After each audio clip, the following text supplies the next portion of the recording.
Hey, what's up, everyone? This is Andrew, and welcome back to another episode of CounterAction. This one is, I think, episode 13, and Jonathan is still tied up with the things that he's got to do, so it's just me again. So, hope you guys like the sound of my voice. I think it's a wonderful sound, and I hope you guys don't mind it that much. So, I figured, hey, why not? Let's do some Marine Corps stuff. We're going to talk about boot camp. Because why not? So I'm going to probably try to do kind of like what maybe to expect. Now, granted, this is from when I went through it back in 2011, as well as perhaps some things to maybe just be aware of and take some pride in. Some good old to few the proud, the Marines kinds of stuff. So if you guys enjoy this episode, make sure you subscribe to the channel as well as like the video. If you're on podcast, things like following, downloading help us out a bunch. You can also email us your experiences or questions or just, wanting to say hi at the links that we have down below. Our email is counteraction22@gmail.com, and we have a Discord for this platform because, again, if you guys are new to the channel, our goal is to try and have a platform where we can all kind of come together as a community, civilians and veterans, to try and get a platform of mutual understanding while through conversation. So that's hopefully kind of what we're trying to do, challenging stereotypes and of course sometimes talking about stuff that people want to know about. So I figure we might as well get on into this. So if you weren't familiar, I was in the Marines from 2011 to 2015,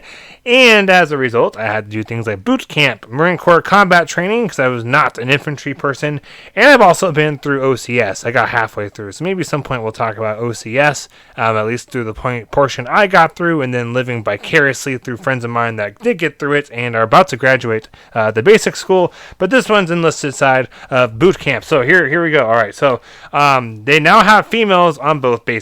When I went through, you had only all females across the whole nation went to the East Coast and Parris Island, and then any male on the west of the Mississippi went to San Diego, and any male on the east of the Mississippi went to Parris Island, and I believe the males are still split that way. Now it's just females can go to both places, and I would assume it's split in a like fashion of where you're at, east or west of the Mississippi. But I don't know for sure. I know there's not a lot of females, so if you happen to know, let us know down below. So if you're kind of wondering where you're going, there is an idea of where you are going.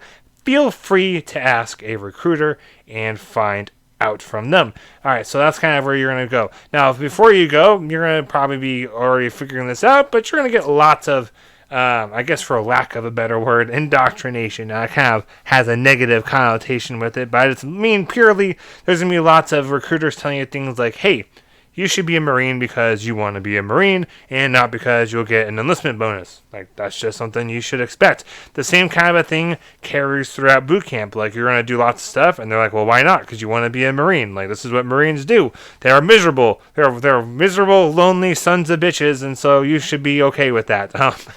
They have all the jokes about it. If you wanted a wife, we would have issued it to you. If you want to be warm, we would have issued you the sun. Stuff like that. So expect to be miserable. There's lots of building through discomfort. So the one phrase I remember from my time in was get comfortable being uncomfortable. So I, for example, with OCS, knew that from the time at boot camp, I hated having mud in my boots. It drove me nuts. There are a lot of things I could put up with relatively well. As soon as I got mud in my boots and my feet were wet, I was like, I'm out. This is done. So if you're able to kind of pinpoint some things that make you uncomfortable, I would say attack those. Get used to those things. For example, since I knew that I hated having mud in my boots, I would intentionally run through puddles and, try to get my feet wet when I could when I was running and training for OCS, because I was like, hey, maybe if I don't like it now, it'll get easier with time. Then when at the show over there at OCS, maybe it won't matter. And I think it helped a little bit. I'm not sure it was the perfect solution, but hey, I tried.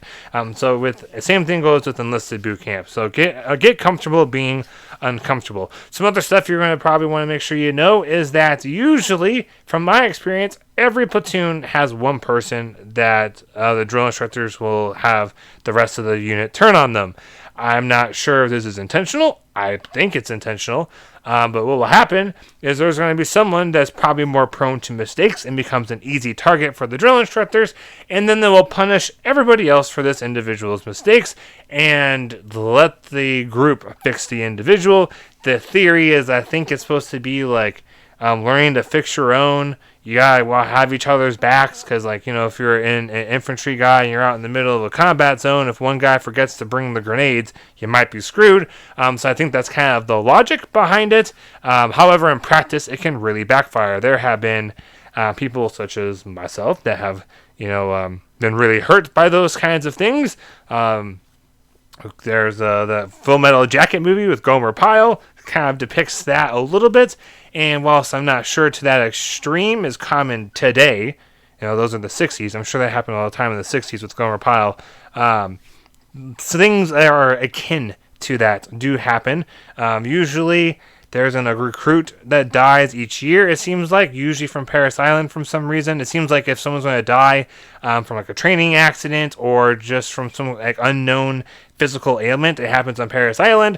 And so far, from my experience, if you're going to die from like the result of abuse from a drill instructor, it's going to happen in San Diego. That just kind of seems to be what it is, which kind of makes sense. San Diego has a lot less supervision by officers due to the nature of how the training works. Paris Island, while it has more supervision because things are all there, is a lot different heat-wise. It's hotter and it's more humid, and when those two things combined, tend to increase the injury rate, and of course is more likely for someone to have a fatal injury. I'm sure they're trying to stop it, and they're just doing a bad job about it. Now, what do I mean by supervision on the West Coast? All right, because we are talking about boot camp. So when officers are around, the drill instructors follow the rules. They're not supposed to hit you. There's other things they're supposed to do. I'm sure with COVID, they're supposed to keep a distance. But when the officers are gone, there's kind of the rule, you ever heard of everything's legal unless you get caught? It's kind of what they do from my experience as drill instructors. Like, I got hit in the face with the buttstock with the M16, got butt stroked in the face. I'm not going to go into whether that was deserved or not, but that's what happened. Is that supposed to happen? No. But were officers around? No. And so they could get away with it. On the Crucible, it's not unheard of for, there's a cycle after mine where both the people competing for honor grad, which we'll get into that whole thing probably next. One of them was previously like some amateur Brazilian jiu-jitsu kind of a fighter. The other guy was an amateur MMA fighter. And so the drill instructors were like, hey, we're going to decide who's the top graduate, the honor grad, by having these guys fight. Whoever's conscious wins. Obviously, that's not supposed to happen. So why is there all this time when the officers aren't around? It's because there's two training areas if you go to San Diego on the West Coast. You got MCRD San Diego, the main depot, and that's where all the officers are at. Then you've got, for the field and stuff, they go to Pendleton. And at least when I was there, officers maybe went to Pendleton, but if they did, they were not nearly around as much because the drill instructors did not care. We got treated way worse than the Black Friday when we first showed up to Pendleton. Not like a boo-hoo, way worse. The showing up to Pendleton was way worse than Black Friday on the depot. There were more issues of violence amongst recruits on recruits, as well as drill instructors on recruits in Pendleton, just because there's not really officers around. At least that's my prevailing theory. If the officers are away, the enlisted folks come out to play. Just made that up. Let me know if you like it. All right. So that's kind of what I mean by split up. So now, when you're in boot camp, you can be an honor grad. So like in high school or college, you got valedictorians.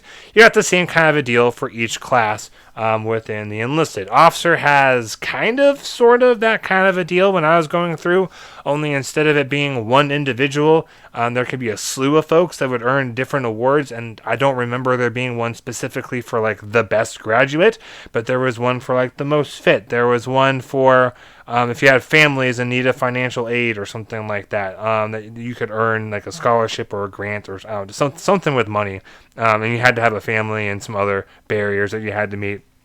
I think there was one for academics, who had the highest average GPA from the written tests. I think there was one for leadership, so who had the highest GPA for the leadership courses, because with big difference with officer enlisted is an officer, you have a grade point average, and you have to have an 80 overall average to graduate, and you can get up to 100%. I don't know why they call it GPA, because it's just average percentile, but whatever. Like I think I had about 96 when I got hurt and had to get dropped. And on enlisted side, I think there's maybe some kind of a GPA thing. I know you have to pass written tests, and there have been people that have been failed out because they couldn't pass the academic tests, but you're not as aware of it. Like, there's not people going around being handed graded sheets and like, oh yeah, my GPA is 48 or whatever. Like that wasn't a thing when I went through, so I don't think the GPA matters nearly as much. And I'm not entirely sure how they picked the honor grad. So I know if you're going to want to compete for honor grad, if you're like, oh yeah, Andrew, I want to join the Marines and I want to be an honor grad. So this is kind of what I remember. All right. So leadership positions, you get fired all the time. I was a squad leader for a little bit, like for a week at the most. It might have been a couple of days. It's been a while. It's been almost 10 years since I was there. Like 9.5 right now. So there could be something like that where you just get rotated through and you have to kind of prove yourself. If you do anything wrong, you might get fired. If you do stuff right, you might get bumped up. And so then eventually they kind of sort it out with like, okay, so we figured out this guy runs crazy, super duper fast. They know what they're doing with academic tests. They seem to have customs and courtesies down. They're doing right as like showing like a leadership example. They might be set as the platoon guide. And that's going to be at that moment in time, the best recruit in the platoon. And a company might have 2 series, and each series has 3 platoons, and so there's a total of 6 platoons within that company that graduates. At least that's how it worked when I went through.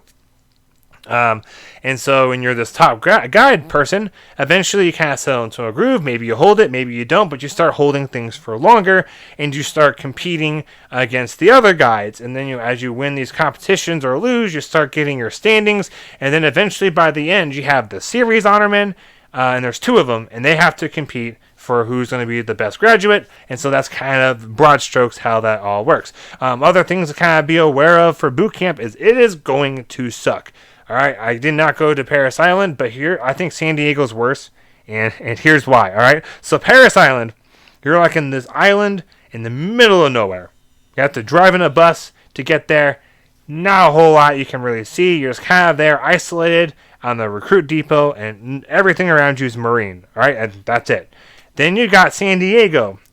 The recruit depot is right by the airport, all right? So even if you couldn't see anything else, because you can see the city around you, when you're barracks, if you're like on the 2nd or 3rd floor, you can see the lights of the civilians that live around the base, or perhaps drill instructor families or other military families that live off the base. And then all day and sometimes all night, depending upon how quickly you fall asleep, and eventually it's really fast, you see planes, and you hear them leaving constantly. So all you're like is, oh my gosh, I wish I was on that plane right now. And so you're just constantly reminded you're somewhere you don't want to be.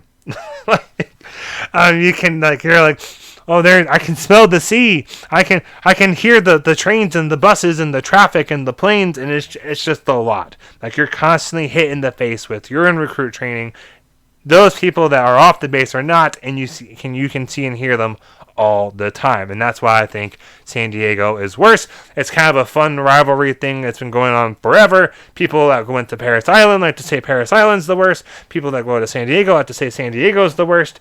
I'd also say San Diego's the worst is because we actually had mountains we had to deal with, like big giant hills with our hikes and our runs and all that stuff. Parris Island's fairly flat. I don't think it's completely flat, but it's pretty flat. That's another theory. Parris Island's mostly got bugs and heat. So if you're going to Parris Island, watch out for all of them bugs, and it's going to be really hot. It's going to be really, really hot and humid. Like that's what you got to deal with. All right, some kind of couple last little things. I want to try and keep these kind of quick, and if you would like to know more, or if you want to share your thoughts on what depot is better, let us know. You can always ask specific questions, and maybe we'll do more of these. I'm just trying to kind of keep this nice and short while giving some useful information. All right, so food, eating. By my recollection, you got a couple of meal options. You could be a double rations person. This means you're someone that's probably either underweight or has been losing weight since starting recruit training, because they weigh you when you get there, and they weigh you periodically throughout those 13 weeks. and they make sure that you're trying, in theory, staying healthy. So if you're losing weight or if you're underweight, you'll probably get double rations, which is nice. It's great. That's a good thing to have. If you are average, if you're just like right in the middle, you're kind of where you're supposed to be, you'll get regular rations, which I've heard, and I think seems to be kind of true, is similar to the kinds of rations we would give prisoners of war. Not necessarily in quality of food, but more in quantity of food is what I have heard. I don't know if that's true or not, but it would not surprise me if it was. Then you've got the other option from double rations, which is half rations. These are for folks that are overweight. They've probably been gaining a lot of weight since starting, and so the drill instructors are like, yeah, this is you gotta get back in standards, and this is ridiculous. So they cut your rations in half. And then the unofficial way for rations is you're not fast enough at eating. So if you ever sit with me at a meal, or really probably most Marines or other military folks in general, you might notice they eat pretty quick. And I know why Marines eat really quick, because there is a hierarchy. So the guide is always the last one to eat. It goes like guide, squad leaders, fire team leaders, everybody else. Unless the drill instructor is like, hey, you really messed up, you're going to be right by the guide. Like, they can mess with the orders of things, but that's usually the order. When the guide's done eating, everyone else is done eating. And in my experience, the guide is encouraged to eat as fast as possible. And if they're not fast enough, they get in trouble and like get IT'd, which is the last thing we're going to talk about. And that means if you don't get done before the guide, you're just done. Whatever's left is what's left. At OCS, it's kind of a similar thing, only they expect everyone to go fast, and so they're kind of like, look at that. This guy sat down after you. You're still eating. They're done. You're done. Get out of here. Is more what they tend to do from my experience. Enlisted, it was based off of the guide. So if you were like me, perhaps, and was having maybe a little bit of a hard time a couple of days, you might get stuck by that guide and told, good luck, beat the guide, and the guide's told if he gets to eat more than the X amount, you're going to lose your spot as guide. Then they try even harder, and so it's just like a race, because you're trying to get that food because you're hungry, you need it, and that's probably why we all eat so fast. And so that's kind of the food thing. Now, the last thing you need to make sure you are 100% on board with is the ITing, which outside of the military or Marines is probably called hazing. So what it is basically, for some reason, the drill instructor feels like you need a workout, and they do it. It could be because you made a mistake. It could be because your friend made a mistake. It could be because someone slept with their wife that wasn't them the night before. It could be because they had to change their oil, or they forgot to turn their lights on. Whatever the reason is, they'll make one up. Is eventually you're going to get IT'd. It's called incentive training to make you do better, but then it's like used for like whatever. I'm not sure it actually works for incentive training, but the idea is it's a really, really intense workout, because they'll make you rotate from like push-ups, burpees, squats, jumping jacks, body squats, mountain climbers. I forget what these are called, where you like bring your knee up to like your elbow and you're going back and forth. I forget what those are called. It's like an ab workout while you're standing up. Bicycle kicks, bicycle crunches, that kind of thing. You're just like firing, like, oh, good push, oh, good squat. Like, and those rotate through the whole time. That was my drill instructor voice, by the way. That's my imitation of it. Push. All right, so, and you just do that until the drill instructor feels like saying that's enough. I have been IT'd so much that I threw up all over the place, and they kept making me push in my own vomit. I have been IT'd hard enough where a blood vessel busted in my eye. Other people got worse. Other people did not get as bad. Not necessarily every session was as bad as the worst ones with the throw up and the blood vessel in my eye. But the point is it's going to suck. Like, that's the deal. They tell you, like, empty your pockets, because you got to get everything out of there, because you might hurt yourself. You might break something. You might, for whatever reason, they just got to empty out your pockets. And that's when you know, they'll be like, get on the quarterdeck. And you're like, oh, God. Like, you know your life is about to be screwed up for the next who knows how long, probably 5 to 10 minutes. Hopefully 10 is on the very long side. All right, so that's just some stuff about Marine Corps boot camp from my experience. hopefully if there's one of you sorry sons of bitches that are going through soon, this kind of helps you out to kind of be a little bit ready. I remember a friend of mine, he went through it. He gave my phone number to the recruiter, and then that's how he got his promotion. When he came back, because I went a couple months after him, I was like, hey man, how was it? He just looked at me and laughed. So it's like, sucks to be you. There you go. That's kind of boot camp, I guess, for the Marines, in my experience, in a nutshell. All right, thank you guys all for listening or watching. We're on YouTube, Amazon, Spotify, Pandora, Google, Apple, probably a whole bunch of other things. Many links are down below. Please help us out by following, downloading, subscribing, commenting, liking the videos. Also, we would love to get some emails from you guys. You could ask us about our experiences. You could say if you want to share your experiences, we would love to figure out how to have you as on one of these episodes. Or if you just want to be like, hey, we appreciate you, we would also greatly appreciate that. We've both been having kind of a tough summer, and you know what? We're all people. We could probably use some positive words. So if you feel like it, that'd be appreciated.